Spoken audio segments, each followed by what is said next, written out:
Denizli Court's anonymous decision. In their statements, the witnesses said they knew nothing about the offenses the accused were being prosecuted for, especially the report drawn up by the members of the experts committee appointed under the chairmanship of Emirdağ of Ankara Criminal Court. The members were as follows: Professor Yusuf Ziya Yürükhan, member of the Consultative Committee of the Ankara Directorate of Religious Affairs; Necati Lügal, Director of the Oriental Institute in the Language History Faculty of Ankara University; and Yusuf Akut, member of the Investigating Committee of Turkish Islamic Literature. They stated in their report, which had been drawn up from the documents, that there was nothing explicit or any sign even in the books and writings of Said Nursi, which they had scrutinized one by one, of his exploiting religion or any sacred matters, his inciting infringements of state security, or his attempting to found an association or society. As for the prisoners who are Said Nursi's followers, with the idea of learning the tenets of religion and truths of the Qur'an, they embraced his learned and knowledgeable works, and being well-intentioned became attached to himself only in regard to religious belief and to the treatises which they read. It was understood from the contents of the letters they wrote with this view in mind that they harbored no ill intentions towards the government, and that they were not acting with the idea of founding an association or religious order. Although it was stated by the present examining magistrates in the Denizli Experts Committee report that among the documents were some inferring, but this was unsubstantiated, that he and his followers nurtured ill intent towards the government, the witnesses stated that they knew nothing of the imputed acts.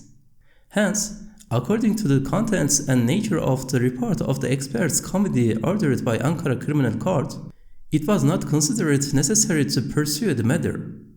It was also established that the great majority of the accused were illiterate and that the rest had devoted themselves to the worship of God and therefore lacked the attributes of people likely to breach state security.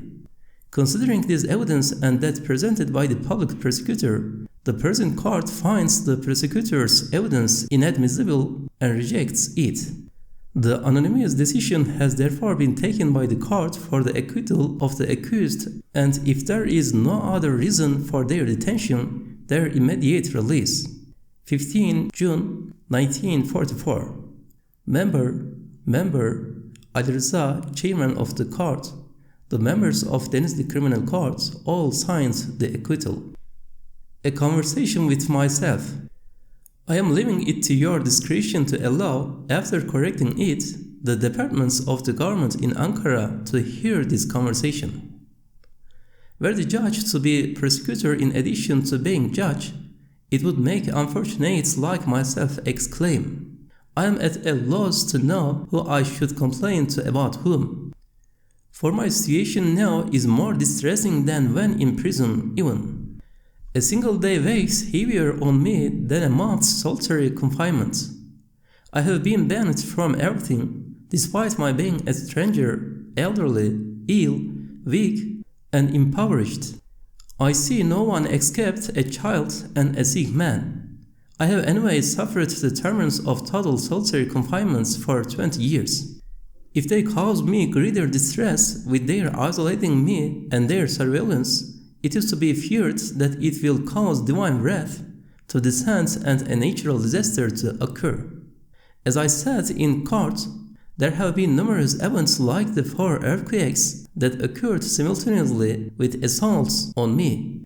Now, I reckon even that the fire which broke out in Afyon Court may have occurred because it disregarded my application about the Risale-i Nur made to Denizli Court and caused me to despair, although I had relied on it to defend my rights and protect me. I say, the fair-minded human authorities of this town and its police and judiciary have a weighty responsibility to protect me. For 3 courts and the central government gave the decision for our acquittal and release after scrutinizing for 9 months all my works and correspondence of 20 years. But in order to reverse our acquittal, a secret society which thrives on account of foreign interests to cause this nation and country severe harm, made mountains out of molehills and aroused suspicions against us in certain officials. Their purpose was to exhaust my patience and force me to give in. Anyway, one reason they are angry with me is that I maintain my silence and don't interfere with worldly matters. It is as though they are saying, "Why don't you meddle so that we can realize our aims?" I am here revealing one or two of the stratagems they employ to arouse the suspicions of certain officials. They say, "Said is influential, his works are both effective and numerous. People who have contact with him love him. So we have to destroy his influence by isolating him from everything, denigrating him, giving him no importance, putting people of him, and scaring them away. They confuse the government and cause me terrible distress." So I say, my brothers who love this nation and country, yes, there is influence, as those dissemblers say, but it isn't mine. It is the Risale-i Nur's. And it cannot be broken. The more it is attacked, the more it gains strength. It has never been utilized against the nation or country, and it isn't and it could not be. The fact that two courts with 10 years between them could find no genuine reason to convict us after scrutinizing my vehement and impatient documents of 20 years is irrefutable testimony to this claim. Yes, it is true the works have a powerful effect, but they are powerful in serving the true interest of the nation and country and their happiness and eternal life by instructing 100,000 people in true, affirmative belief without causing them any harm whatsoever. Absolutely undeniable proof of this claim is the fact that hundreds of convicts in Denizli prison, some of whom had been convicted of serious crimes, became most well-behaved and religious by virtue of the treatise, the fruits of belief alone. Murderers of 2 or 3 people even refrained from killing bedbugs, and as testified to by the prison governor, the prison turned into a reformatory. So, to isolate me from everything is torturous torment and a compounded injustice and cruel treachery towards this nation. Certain evidence that although I have passed the last 30 to 40 years of my life among this religious nation, it has received no harm but the benefits of strengthened moral and belief, is the fact that its people have disregarded the violent propaganda against me and on all sides have flocked to the Risale-i Nur and shown extraordinary interest in it, and I have to admit also towards myself far greater than my due. I heard that the authorities here had applied for a pension for me to make things easier for me, and it was accepted. Although I thank them for their kindness, I say this: what I need most is my freedom, which has been the guiding principle of my life. The restrictions on my freedom and my being held in oppressive circumstances due to the baseless suspicions have completely blighted life for me.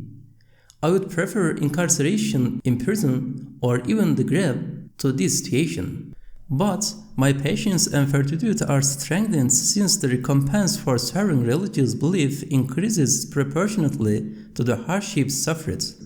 These kind persons are not seeking to oppress me, so in the first place they should not restrict my illicit freedom. I can live without bread, but now without freedom. Certainly, someone who through practicing severe economy and frugality has lived on a mere 200 lira in the 19 years of his exile, and in order to preserve his freedom and the honor of the learned profession, has never exhibited any need nor become indebted to anyone, nor accepted charity, alms, a salary, or gifts, such a person needs his freedom within the bounds of justice rather than a pension. I am suffering oppression to an unparalleled degree, and here describe a couple of examples. The first, in great consternation I was hiding the fruits of belief and defense speeches so that they should not be seized, although they had been accepted by the court as a scholarly defense of the Risale-i Nur, and had been sent to 7 departments of government in Ankara and to the president, and had consequently been a reason for our acquittal, and had been recommended by the Ankara Experts Committee, and several copies of which had been written out by our fellow prisoners as a memento for me, and the Denizli police had seen them and had not bothered with them, and they had been openly left for a night in Afyon police station and with the police here. I was extremely anxious and worried that they would carry out a search and that I would be unable to tell them to put them somewhere safe, since in my banishment here I wouldn't know them. The second, someone from Istanbul obtained the treatise for the elderly from someone here and took it to Istanbul. Denizli court had found nothing objectionable in it, and Eskişehir court objected to a single word, which was replied to with a single letter. Somehow or other it fell into the hands of an irreligious person who was hostile to me. He made 10 mountains out of 1 molehill and threw the provincial police into confusion, who then started to question who I was meeting with and who was with me, and to pressurize me. There have been so many distressing incidents like this. The most meaningless, however, was their scaring everyone away from me, except for a child and a sick man, to prevent my explaining the matter. So I say this: in place of 10 men who stay away from me, tens and perhaps hundreds of thousands of Muslims continue to read the Risale-i Nur, paying no attention to any obstacles. Each of its thousands of copies which are spreading both here and abroad due to their powerful truths and benefits speak in my place and far better than I do. They do not fall silent when I do, and they cannot be silenced. Moreover, since it has been proved in court that for 20 years I have severed all connections with politics, and there has been not the slightest sign to the contrary, it is surely completely meaningless to be suspicious of people who meet with me. Footnote: a strange and extraordinary incident. One day this month I went down to the yard and saw that on the fallen snow were droplets and points scattered on it like red and yellow ink or paint. This indicated the coincidences in various parts of the Risale-i Nur. I took a look at other places, and they were found nowhere except in my yard. I was worried and said to myself, the Risale-i Nur is so closely connected with this country, and even on account of the Qur'an, with the whole earth, that the clouds are weeping tears of blood at the calamity that has befallen it. I called 1 or 2 people, and they were astonished as well. Mehmet Efendi, the landlord's nephew, supposed when he saw my anxiety that I was worried that the road would be closed because of the snow. When I went back upstairs, he shoveled the snow to left and right and covered up that meaningful red and yellow meteorological incidents. I told him that it would have been better if he hadn't covered it up. The same day, 3 things happened that were detrimental to the Risale-i Nur. The first was Afyon Court and the police here. In response to my application for the return of my books, they dashed my hopes by telling me not to interfere since confirmation had not yet arrived from the Court of Appeal. The second, the same day we learned that a special policeman had been sent to Afyon to spy on me. The third, the same day, a dissembler in Istanbul denounced us to the judiciary on the pretext of the treatise for the elderly. Eager people have started to stay away because of incidents like this, so I say, in the face of every disaster, we belong to God, and to Him is our return, and I seek refuge in God suffices us, and He is the best disposer of affairs. A conversation with the Minister of Justice and the judges concerned with the Risale-i Nur, and addendum to the conversation with myself. Sirs, why are you concerning yourself with me and with the Risale-i Nur? I tell you certainly that it is outside my duty and that of the Risale-i Nur even to think of you, let alone struggle against you. For the Risale-i Nur and its genuine students are striving to perform a service of the greatest importance for the generations of 50 years hence, and to save them and this nation and country from grave danger. Those who are now struggling against us will then be dust in their graves. If to suppose the impossible, that striving for well-being and happiness had been oppositional struggle, it would in any case have been futile to bother with those doomed to be dust in the grave. Just as the laxity in social morality, religion, and the national character displayed by the libertarians of the second constitutional period has resulted now 20 to 30 years later in the present state of religion and morality, so you may surely understand what the state 50 years hence will be of these religious, honorable, and heroic nation's sons in regard to religion and social morality. Although this self-sacrificing nation has for 1,000 years displayed matchless heroism in the service of the Qur'an, the coming generations will besmirch its shining past, indeed will destroy it. We therefore know it to be a national and patriotic duty of paramount importance to convey a truth like the Risale-i Nur to some of those people of the future in order to save them from such a ghastly decline, and so we think of them and not of the people now. Sirs, it is true that the Risale-i Nur looks only to the hereafter, and its aim is God's pleasure and to save the belief of people, and its students strive to save themselves and others from eternal non-being and everlasting incarceration, but it also performs a vital service of secondary importance that concerns this world, which is to save this nation and country from the danger of anarchy and the wretched members of coming generations from absolute misguidance. For Muslims do not resemble other people. One who renounces his religion and loses his Islamic character falls into absolute misguidance and becomes an anarchist who can no longer be controlled. 50% of people now received the old Islamic upbringing, and 50% are unconcerned with national and Islamic traditions, but in 50 years' time 90% will follow only their own whims and desires and lead the nation and country into anarchy. The thought of this calamitous possibility and the search for a solution drove me 20 years ago to give up politics and prevented me entirely from struggling with the people of this century. So too, it prevented the Risale-i Nur and its students from evincing any interest in current events. They neither engage in any struggle nor are involved in any way. Since the truth is this, the courts should consider it their primary duty to protect the Risale-i Nur and its students, not to incriminate me and them. For they are defending a primary right of this nation and country, and in opposition to them, this nation and country's real enemies attack the Risale-i Nur and confuse the courts, driving them to perpetrate a ghastly injustice. Here, I shall describe one or two examples. For example, because of a letter that conveyed the greetings of my friends in prison and was sent to a man here so that 10 liras, which was the price of an Arabic treatise of mine, should be given to a person in Sparta who held those copies and had paid for the printing costs. Both the judiciary and the government harassed me, and they searched the man who was the go-between.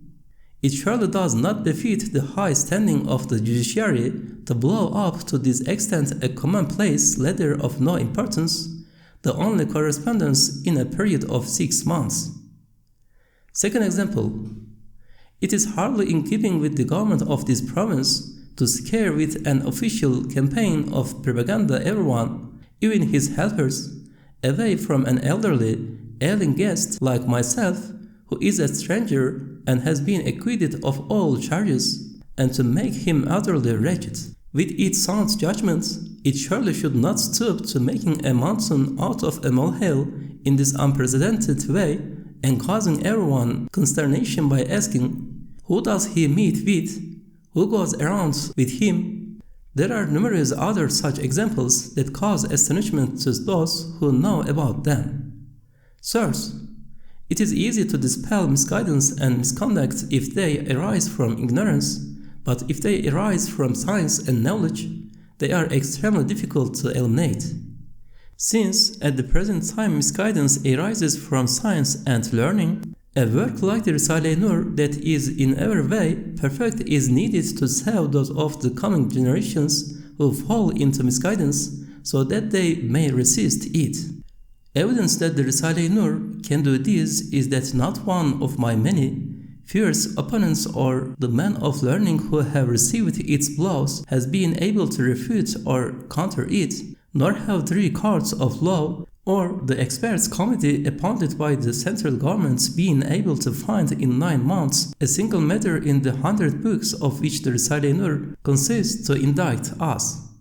Furthermore, the treatises entitled the Qur'anic Science and the predictions of Imam Ali and Gavs-ı Azam, İhbarat-ı Gaybiye-i Aleviye ve Gavsiye, which have induced complete certainty in the rigorous Risale-i Nur students, have put their signatures to the importance of the Risale-i Nur this age and to its acceptability.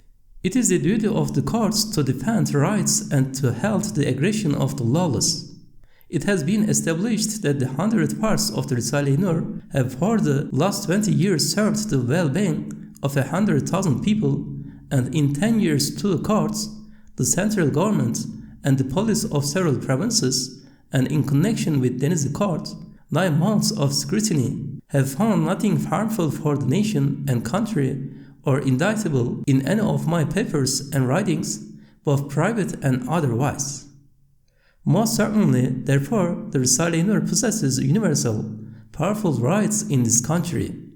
So, I remind you that it in no way befits the nature of the judiciary or the reality of justice to disregard such important rights and to ignore by confiscating it as though it were mere scraps of paper the great injustice towards the nation and the unfortunates who are in need of having their faith strengthened, while attaching considerable importance to the minor rights of some inferior wretch.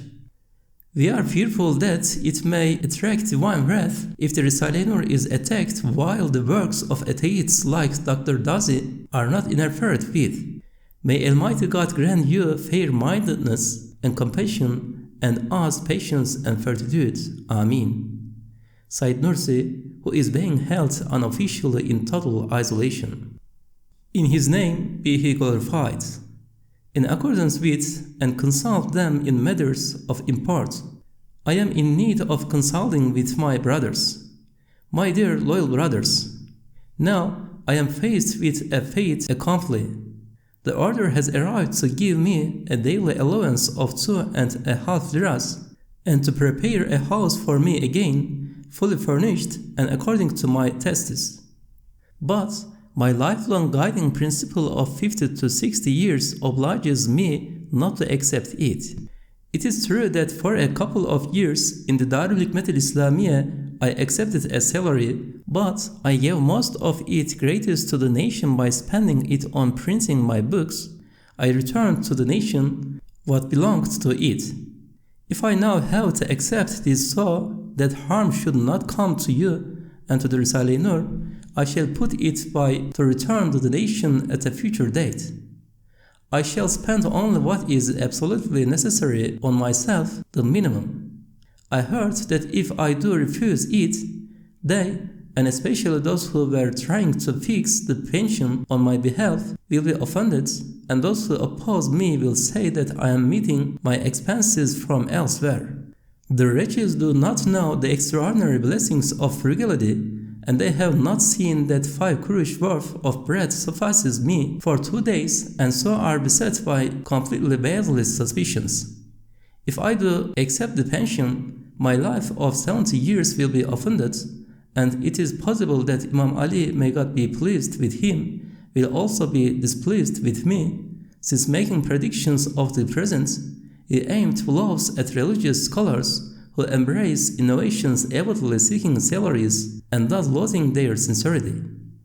It is possible too that the true, pure sincerity of the Risale-i Nur will accuse me of insincerity.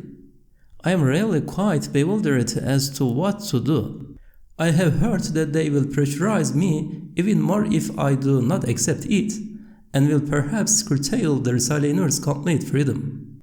It seems even that their objective with the present operation is to force me to accept their offers of the allowance.